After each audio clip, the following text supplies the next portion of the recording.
सुबह का समय था, दिन सोमवार था। बाजार में भीड़ थी, अगल बगल सब्जियों और फलों के ठेले लगे हुए थे। लोग गाड़ी और साइकिल से आ जा रहे थे। उसी भीड़ में एक आम लड़की, प्रिया, जो दिखने में साधारण थी, वो भी शामिल थी। वो असम के एक जिले की डिस्ट्रिक्ट मैजिस्ट्रेट थी। आज वो आम लोगों के बीच एक साधारण लड़की बनकर आई थी, ताकि वो ये देख सके कि सिस्टम कैसे काम कर रहा है, लोग कैसे रह रहे हैं, कहाँ अपराध है और कहाँ नहीं। इसी तरह चलते हुए वो आगे बढ़ रही थी। तभी अचानक उसे शोर सुनाई दिया। उसने देखा कि सामने से 3 बुलेट मोटरसाइकिलों पर सवार सिपाही खाकी वर्दी में आ रहे थे। एक बुलेट पर दरोगा सिकंदर सिंह राठौड़ था। वो लंबा चौड़ा, लंबी मूंछों वाला और दिखने में दबंग था। तभी अचानक भीड़ भरी बाजार में उनके बीच में एक बुजुर्ग व्यक्ति साइकिल से आ गया और दरोगा की बुलेट से टकरा गया। टक्कर से वो बुजुर्ग गिर गया और उसके पैर में चोट लग गई। सिकंदर सिंह ने बुलेट रोकी, नीचे उतरा और उस बुजुर्ग को पकड़कर 2-3 थप्पड़ मार दिए। वो भला बुरा भी बोला, क्यों बे, तू रास्ते में सामने क्यों आया? रास्ता तेरे बाप का है, मरना चाहता है क्या? अभी बुलेट के नीचे रखकर तुझे कुचल दूंगा। और भी बहुत कुछ कहा। बुजुर्ग रोने लगा और माफी मांगने लगा, साहब क्षमा कर दीजिए, मुझसे गलती हो गई, मैंने नहीं देखा कि आप सामने से आ रहे हैं। दरोगा ने उसे धक्का दे दिया। बुजुर्ग नीचे गिर गया और रोने लगा। ये सारा तमाशा बाजार की भीड़ देख रही थी, मगर किसी में हिम्मत नहीं थी कि दरोगा को कोई रोके। इसके बाद दरोगा आगे बढ़ा। वो एक बुजुर्ग औरत के पास गया जिसने सब्जी की दुकान लगाई थी। उसने वहां से कुछ सब्जियां ली, लेकिन पैसे नहीं दिए। बुजुर्ग औरत ने कहा, साहब ये सब्जियां हम खरीद कर लाते हैं, इससे हमें बहुत नुकसान होता है। साहब हमें अपना घर भी चलाना है, यही हमारी रोजी रोटी है, कृपया इसके पैसे दे दीजिए। दरोगा सिकंदर सिंह गुस्से में बोला, तेरी ये हिम्मत कि तू मुझसे पैसे मांगेगी? तुझे पता है ये मेरा इलाका है, मेरे इलाके में मुझसे पैसे नहीं लिए जाते। और तेरा हफ्ता कहाँ है? बहुत दिनों से तूने मुझे हफ्ता नहीं दिया, ये सब ठेला और सब्जियां पलट दूंगा। ये सब प्रिया सामने खड़े होकर देख रही थी। उसे विश्वास नहीं हो रहा था कि देश की पुलिस और सिस्टम के लोग इस तरह काम कर रहे हैं। वो दरोगा के पास गई और बोली, सर इस सब्जी वाली का पैसा दे दीजिए, क्योंकि यही इसकी रोजी रोटी है। अगर आप ऐसे करते रहेंगे तो फिर गुंडों और मवालियों से कौन बचाएगा? जब देश की पुलिस ही ऐसा करेगी तो आम जनता को कौन बचाएगा? दरोगा हंसा और बोला, अरे तू कौन है? डीएम है क्या? जज है तू जो मुझे कानून सिखाएगी? जा अपना काम कर, एक डंडा लगेगा तो सारा कानून बाहर आ जाएगा। प्रिया गुस्से में बोली, आप अपनी वर्दी का रौब दिखा रहे हैं। आप सोचते हैं कि आपको ये वर्दी गुंडागर्दी करने के लिए मिली है? जिस काम के लिए आपको ये वर्दी दी गई है वो तो आप कर नहीं रहे, उल्टा गरीबों को परेशान करना, मारना पीटना। ये कैसा कानून है? आप गलत कर रहे हैं और इसका विरोध करना हमारा फर्ज है। हम आम लोग हैं तो क्या हुआ? आपको हमारी ही रक्षा के लिए ये वर्दी मिली है। इतना सुनकर दरोगा और गुस्सा हो गया। वो बोला, इसे पकड़ो रे, ले चलो, 2 दिन जेल में रहेगी तो सारा कानून बाहर आ जाएगा। तभी एक सिपाही ने प्रिया को पकड़ लिया और जबरदस्ती गाड़ी में बिठाकर ले गया।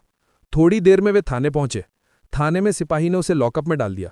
प्रिया जेल में नीचे बैठी हुई यही सोच रही थी, न जाने कितने लोगों को बेवजह यहां आकर सजा मिली होगी, कितनी जिंदगियां बर्बाद हुई होगी। 5 मिनट बाद दरोगा आया। लॉकअप के दरवाजे के बाहर खड़ा प्रिया को देखकर वो हंसने लगा और बोला, क्या रे, अब नहीं बोलेगी? कहाँ गया तेरा कानून? तू मुझे कानून सिखाएगी? अभी तेरा कानून निकालता हूं, रुक जा। फिर उसने सिपाही से कहा, लाओ मेरा डंडा। वो डंडा लेकर लॉकअप का दरवाजा खोलने लगा और प्रिया को धमकी देने लगा। प्रिया ने इसका विरोध करते हुए कहा, आप एक औरत पर हाथ नहीं उठा सकते।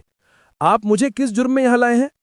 दरोगा को नहीं पता था कि जिसे वो आम लड़की समझकर यहां लाया है वो उसके लिए खतरा बन सकती है। प्रिया चाहती तो एक फोन कॉल करके सब कुछ अपने कंट्रोल में कर सकती थी। जो लोग अकड़ रहे थे वो उसके सामने घुटनों पर होते, मगर वो चुप रहकर देखना चाहती थी कि ये लोग कितने नीचे गिर सकते हैं। 1 घंटे बाद दरोगा फिर लौटा।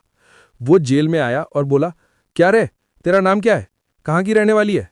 बता, तेरे माँ बाप को भी बुलाकर इसी लॉकअप में बंद करूंगा, उन्हें भी बिठाकर कानों से खींचूंगा। तेरी औकात दिखाता हूं। आज तुझे समझ आएगा कि तूने किससे पंगा लिया है। पुलिस से जवाब देगी तू? तेरी ये औकात? तुझे पता नहीं है कि मैं कौन हूं? प्रिया को गुस्सा आया। वो बोली, आप बहुत ज्यादा बोल रहे हैं। आपको अपनी वर्दी का लिहाज नहीं है? कम से कम एक औरत का तो लिहाज कीजिए। इतना सुनते ही सिकंदर गुस्से में आग बबूला हो गया और एक थप्पड़ खींचकर प्रिया के गाल पर जड़ दिया। प्रिया नीचे गिर गई। उसकी आंखों में ज्वाला भड़क रही थी। वो गुस्से में सोच रही थी, अभी तुझे गोली मार दूं। प्रिया गुस्से में बोली, रुक, अब तेरी औकात बताती हूं कि तूने किस पर हाथ उठाया है, तुझे अभी पता चलेगा। उसने गेट खोलकर टेबल पर रखा फोन उठाया और कॉल की। हेलो, मैं मैडम प्रिया सिंघानिया बोल रही हूं। मैं आपके शहर में एक सर्वे करने आई थी। अब मुझे समझ आ गया कि आपके शहर का सिस्टम कैसे काम करता है। यहाँ के पुलिस वालों ने मुझे ही अपने जेल में बंद कर दिया। मुझे शर्म आ रही है कि हमारे देश में ऐसे रक्षक बैठे हैं। उनके ऊपर बैठा सिस्टम उन पर ध्यान नहीं देता और ना ही उनके खिलाफ कोई कार्रवाई करता है। इतना सुनकर एसपी, डीएसपी और अन्य थाने की पुलिस हैरान हो गई। सारे थाने और कोतवाली में हड़कंप मच गया। आधे घंटे में थाने के बाहर 20-25 पुलिस की गाड़ियां सायरन बजाते हुए आ गईं।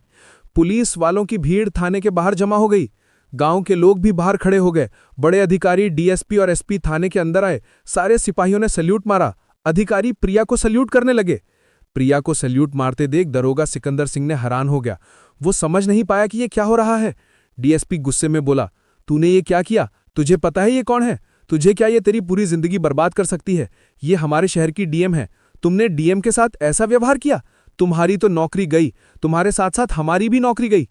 इतना सुनते ही सिकंदर चौंक गया। उसकी आंखों में डर नजर आने लगा। उसे विश्वास नहीं हो रहा था कि ये क्या हो गया। प्रिया को सारी बातें याद आ रही थी, जो उसने देखा और जो उसके साथ व्यवहार किया गया। वो सबके सामने सारी बातें बताने लगी। गुस्से में उसने सिकंदर को डांटा, शर्म नहीं आती तुम्हें?